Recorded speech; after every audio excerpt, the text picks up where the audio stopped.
मिरजेत जनसुराज्य शक्ती पक्षाची जाहीर सभा, विनय कोरे सावकारांची सडेतोड टीका। मिरज शहरातील महापालिका निवडणुकीच्या पार्श्वभूमीवर जनसुराज्य शक्ती पक्षातर्फे उभे करण्यात आलेल्या 3 उमेदवारांच्या प्रचारासाठी मिरजेतील कोकणे तालीम समोरील पटांगणावर जाहीर सभेचे आयोजन करण्यात आले होते। या सभेला जनसुराज्य शक्ती पक्षाचे संस्थापक व अध्यक्ष विनय कोरे सावकार प्रमुख उपस्थित होते। तसेच पक्षाचे प्रदेश युवा अध्यक्ष समितदादा कदम यांच्या मार्गदर्शनाखाली ही सभा पार पडली। या जाहीर सभेला मोठ्या संख्येने महिला वर्गासह नागरिकांनी उत्स्फूर्त प्रतिसाद दिला। सभेत बोलताना विनय कोरे सावकार यांनी मिरज शहरातील विविध नागरी समस्यांवर सडेतोड भूमिका मांडत सत्ताधारी मंडळींवर जोरदार टीका केली। मिरजेचे वैभव जपण्यात आणि शहराचा विकास करण्यात काही नेत्यांना अपयश का आले, असा थेट सवाल त्यांनी उपस्थित केला। वर्षानुवर्षे एकाच कुटुंबाला निवडून देऊनही नागरिकांचे मूलभूत प्रश्न सुटले नाहीत, याकडे त्यांनी लक्ष वेधले। ड्रेनेज व्यवस्था आणि पिण्याच्या पाण्याचा प्रश्न आजही गंभीर असताना विकासाचे दावे कसे केले जातात, असा प्रश्न त्यांनी उपस्थित केला। रस्ते केल्याचे सांगितले जाते, मात्र ते काही महिन्यातच खराब कसे होतात याचे उत्तर जनतेला मिळाले पाहिजे, असेही ते म्हणाले। प्रभाग क्रमांक 4 मध्ये केलेल्या या भाषणात विनय कोरे सावकार यांनी नागरिकांना जागरूक राहण्याचे आवाहन करत बदलाची गरज अधोरेखित केली। जनसुराज्य शक्ती पक्ष सर्वसामान्यांच्या प्रश्नासाठी रस्त्यावर उतरून लढणारा पक्ष असून महापालिकेत प्रामाणिक आणि विकासाभिमुख प्रतिनिधी पाठवण्याचे आवाहन त्यांनी यावेळी केले। एक ज्येष्ठ कार्यकर्ता म्हणून आदरणीय बाळासाहेब कदमांच्या पासून आजपर्यंत या मिरज शहराच्या सामाजिक राजकीय जडणघडणीमध्ये काम करणारा एक कार्यकर्ता म्हणून ज्यांनी स्वतःची ओळख निर्माण केलेली आहे ते दुसरे माझे सहकारी आदरणीय महादेव अण्णा कुर्णे। खरं तर ही एक आगळी वेगळी निवडणुकीला सामोरं जात असताना ज्यांनी मनापासूनचं पाठबळ आम्हा सगळ्यांच्या पाठीशी या विभागातनं उभा केलंय।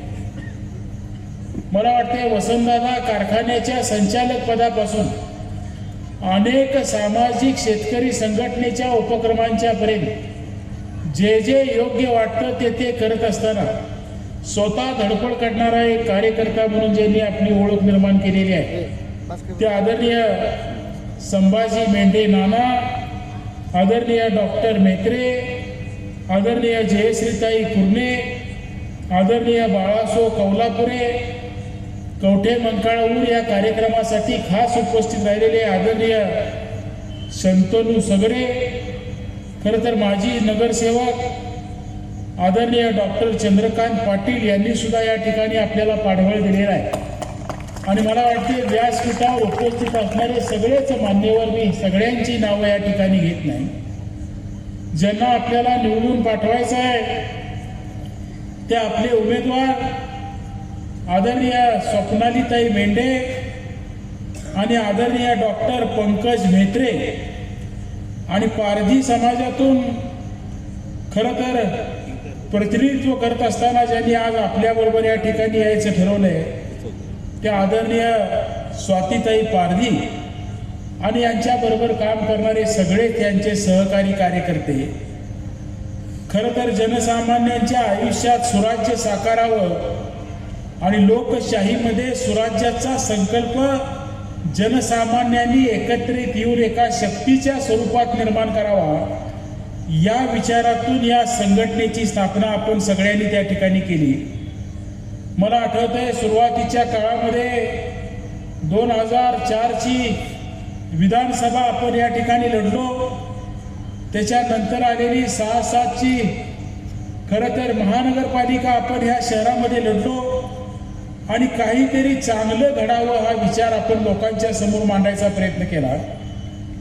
मला सांगायला आनंद होतोय की मिरज शहर म्हटलं की खरं तर या कृष्णा नदीच्या काठावर वसलेलं अगदी कर्नाटकापासून सांगलीतल्या गोरगरीब लोकांना आर्थिक आधार देणारं एक केंद्र म्हणून निर्माण झालेलं हे शहर आपल्या डोळ्यासमोर उभा राहतं। अनेक जाती धर्माचे लोक अतिशय आनंदानं गुव्यागोविंदानं ह्या शहराला सांभाळत असणाराचं एक चित्र आपल्या डोळ्यासमोर उभं राहतं। महात्मा बसवेश्वरांच्या विचारावर मानव धर्माचं कल्याण करणं हा आमचा धर्म आहे, या विचाराला चालना देण्याचं काम करून मनस्वी वाटचाल करणारा लिंगायत माळी समाज या शहरामध्ये राहतानाचं एक चित्र आपण बघतो. मीरासाहेब दर्ग्याची पूजा करत असताना खरं तर एक मुस्लिम समाजातून काम करत असताना राहणारा एक मोठा वर्ग आपण या शहरामध्ये त्या ठिकाणी बघतो. मराठा समाजाचा मोठा वर्ग आपण ह्या समाजामध्ये या शहरामध्ये बघतो.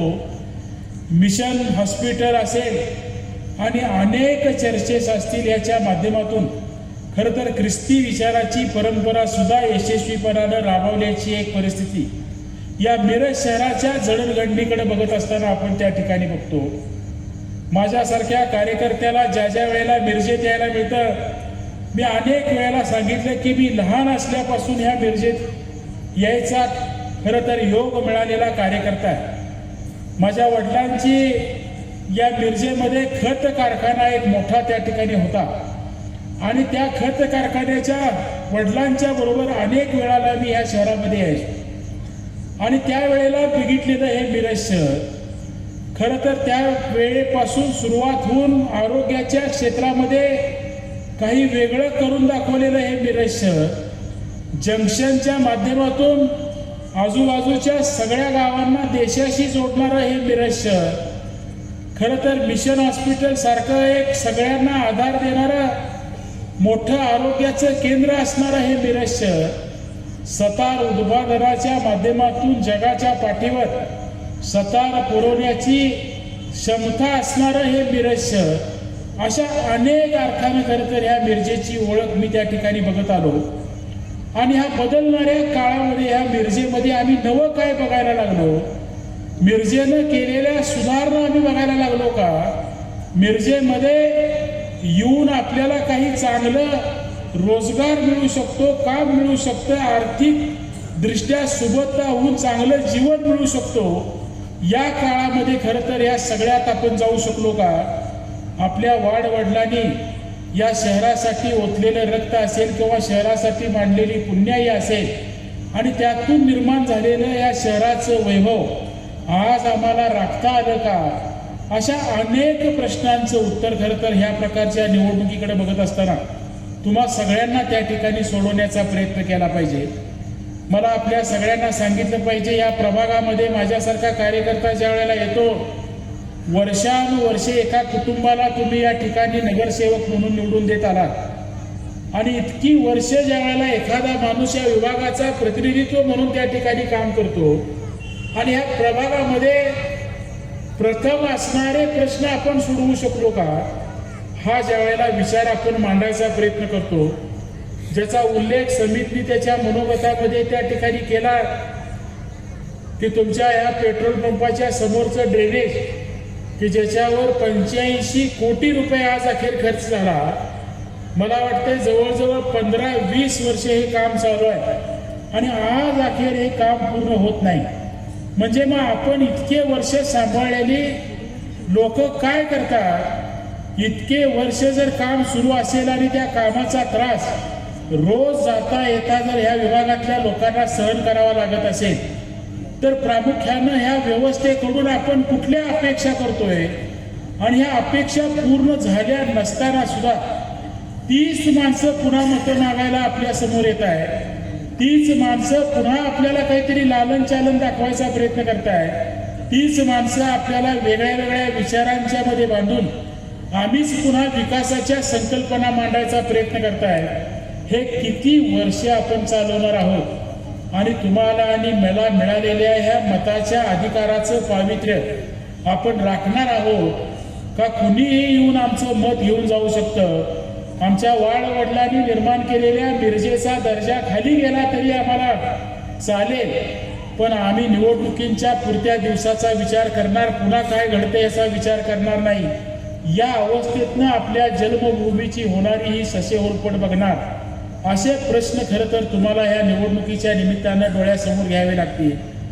ज्या दुसऱ्या प्रश्नाचा उल्लेख या ठिकाणी झाला, ज्या पिरजादे प्लॉट्सचा उल्लेख झाला, मला जाणीव आहे की ड्रेनेज नसल्यावर या विभागात काय होत असेल. कारण प्रचंड मोठी काळी जमीन, निचरा न होणारी जमीन आणि त्याच्या वेळेला पाऊस पडतो आणि ड्रेनेज नसतं आणि ड्रेनेजचं पण पाणी आणि पावसाचं पण पाणी हा सगळा त्या परिसरामध्ये ज्या वेळेला एकत्रित प्रश्न निर्माण होत असेल त्यावेळेला जीणं नवं वाटत असेल अशा प्रकारची अवस्था जर आपल्या वाट्याला येणार असेल. सहज मी विचारायचा प्रयत्न केला की पिरजादे प्लॉटचं काम किती वर्ष चाललंय. त्यालाही 8-9 वर्ष झाली, 9-9, 10-10 वर्ष. मला वाटतंय समित मी महाराष्ट्रात अनेक ठिकाणी फिरलो, कोल्हापूर सारख्या महानगरपालिकेत सत्तेत राहिलो, पण 15-15 वर्षे 20-20 वर्षे एखादं काम पूर्ण होत नाही. असा अमरदादा मला मिरजेशिवाय कुठलं शहर असेल आणि एवढी शोषिक जनता कुठल्या शहरात महाराष्ट्रात बघायला मिळेल अशी अवस्था खरं तर त्या ठिकाणी वाटत नाही. आणि म्हणून कुठंतरी या सगळ्या प्रश्नांचा विचार करत असताना हे प्रश्न सोडवणारा आपला हक्काचा माणूस आपण निर्माण करणार आहे का नाही, लोकशाहीचं पावित्र्य राखणार आहे का नाही. मला कौतुक वाटलं, लहान मुलं शाळेला जात असताना त्यांची त्या ओढ्याच्या निमित्तानं होणारी अडचण ज्या वेळेला आमच्या समोर आली आणि खरोखर जिल्हा नियोजनच्या माध्यमातून आपण त्याला निधी देऊ ठेवलो.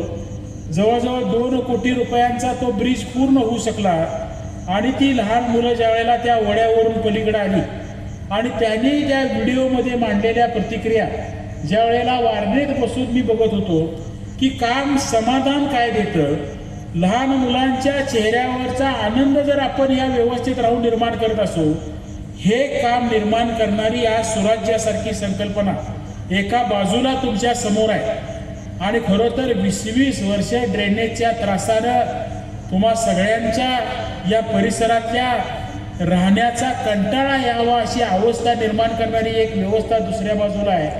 आणि म्हणून मला तुम्हाला आग्रहानं सांगितलं पाहिजे की या व्यवस्थेबद्दल तुमच्या मनात असणारी भावना ह्या निवडणुकीच्या निमित्तानं तुम्हाला व्यक्त करता आली पाहिजे आणि ते करण्याचं सामर्थ्य तुम्ही दाखवलं पाहिजे. ही अपेक्षा खरं तर आज मला तुमच्या सगळ्यांच्याकडनं या ठिकाणी व्यक्त करायची आहे. मिशन हॉस्पिटलचा उल्लेख आम्ही आदरानं करायचो, कारण कोल्हापूरचे आमचे राजेश्री शाहू महाराज, मला आठवतंय त्यांनी एक बंगला मिरजेमध्ये बांधला होता. कारण मिरजेचं एक वैशिष्ट्य होतं की इथलं कोरडं हवामानात माणूस लवकर बरा होतो आणि म्हणून शाहू महाराजांना कधी ज्या वेळेला बरं वाटायचं नाही त्यावेळेला मिशन हॉस्पिटलमध्ये ट्रीटमेंट घ्यायसाठी ते मिरजेला येऊन राहायचे. आज ते मिशन हॉस्पिटल बंद पडल्याची अवस्था, सगळ्या 4-5 जिल्ह्यातनं गोरगरिबाला आधार देणारे हॉस्पिटल बंद पडल्याची अवस्था आज आपण बघतोय. अनेक पद्धतीची दुबईपासनं गल्फ कंट्रीतनं पेशंट येऊन मिरजेला एक सेवा उद्योगाचा दर्जा देणाऱ्या आरोग्याच्या दुसऱ्या व्यवस्था कोलमडल्याचं चित्र आपण त्या ठिकाणी बघतोय. मग नेमकं आपण काय मिळवलं या प्रश्नांचं उत्तर शोधत असताना मला तुम्हा सगळ्यांना एकच अभिवचन या निमित्तानं द्यायचं आहे. आज आम्ही सगळे खरं तर या सुराज्याचा संकल्प घेऊन महाराष्ट्रात काम करतोय आणि म्हणून तुमच्यासाठी आवश्यक असणाऱ्या ह्या सगळ्या गोष्टी मी तुम्हाला व्यासपीठावरून जाहीरपणानं आश्वासन देतो की आज आमच्या ह्या तिन्ही सहकार्यांना आशीर्वाद देण्याचं काम करा. या निवडणूक झाल्यानंतर 1 ते 1.5 वर्षाच्या आत ही सगळी प्रलंबित कामं पूर्ण करण्याचं जाहीर आश्वासन आणि वचन या व्यासपीठावरून मी आपल्याला देतो. उद्योगाच्या महिला उद्योगांच्या बाबतीत समितीनं काही विषय मांडले, त्याच्यावर आज खुलासेवार बोलणार नाही, पण काही विषय माझ्या मनात आले. जसं शासकीय दूध योजना मिरजेची फार मोठी आहे, जवळजवळ मला वाटते 10-15 एकर जागा आहे, रेल्वे लाईनला लागून आहे आणि एक चांगलं जर एक उद्योगाचं रेल्वेशी निगडीत असणारं काम जर त्या ठिकाणी उभा करायचं आणि त्यातनं एक नवा उद्योग निर्माण करायचा म्हटलं तर आपल्याला एक चांगली संधी त्या निमित्तानं आपल्या डोळ्यासमोर असू शकते. आणि म्हणून आज त्याच्याबद्दल या ठिकाणी मी माझ्या भावना व्यक्त करत नाही. जसं कोल्हापूरच्या जाहीरनाम्यामध्ये समित आम्ही शाहू मिलची जागा ही MSEBचं क्लस्टर आणि स्टार्टअप झोनसाठी वापरायचा निर्णय घेतला आहे. आणि म्हणून मी मिरजेतल्या तुम्हा सगळ्या सहकार्यांना सांगतो की सांगली मिरजेमध्ये तुम्ही सुद्धा या चांगल्या विचाराचा संकल्प करण्याचा अधिकार सुराज्याच्या या शक्तीच्या पाठीमागं उभा करा.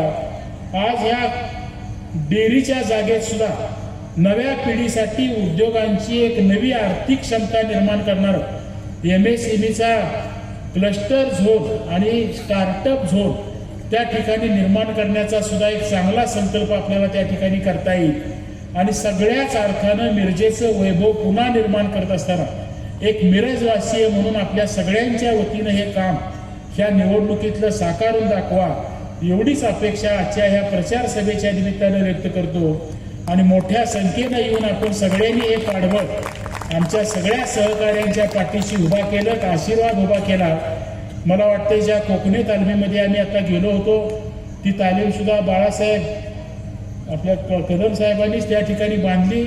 आज मला महादेवांना म्हणत होते त्या तालमीसाठी सुद्धा काही पैसे लागणार असतील तर ते सुद्धा सांगा. या DPDCच्या माध्यमातून क्रीडा विभागासाठी DPDCमध्ये समिती वेगळी तरतूद आहे. त्यामुळे कोकणी तालमीसाठी सुद्धा कुठलंही काम सांगा तेही पूर्ण करण्याचं अभिवचन ह्या प्रचाराच्या निमित्तानं देतो. तुमच्या सगळ्यांचे ऋण व्यक्त करतो आणि माझं मनोगत संपवतो.